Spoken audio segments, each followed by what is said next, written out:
শীত শেষে আমাদের হাইব্রিড নয়নতারার যত্ন কেমন হবে, যাতে করে গাছটা পরের বছরও বেঁচে থাকে এবং এবছরের চাইতে আরও ভালো ফ্লাওয়ারিং করে। হাইব্রিড নয়নতারাতে একটা সমস্যা খুব কমন, গাছটা শীত শেষে ফুল ফোটা কমিয়ে দেয় এবং মারা যায়। বেসিক কিছু বিষয় খেয়াল রাখতে হবে।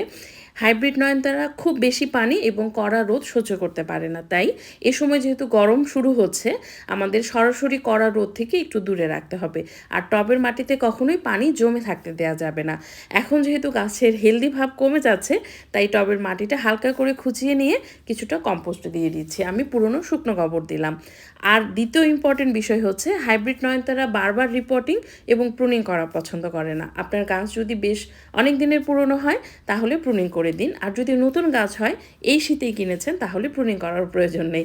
আমার এই গাছটা একেবারে টিংটিঙ্গা লম্বা হয়ে গেছে, বুশিও না, এ কারণে আমি প্রুনিং করে দিচ্ছি।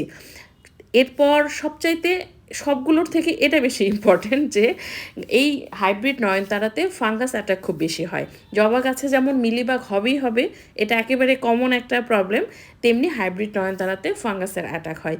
এ কারণে আমি 1 থেকে 1.5 মাস পর পর ফাঙ্গিসাইড পানিতে গুলে সেই পানিটা পুরো গাছে স্প্রে করে দিই এবং কিছুটা টবের মাটিতেও দিয়ে দিই।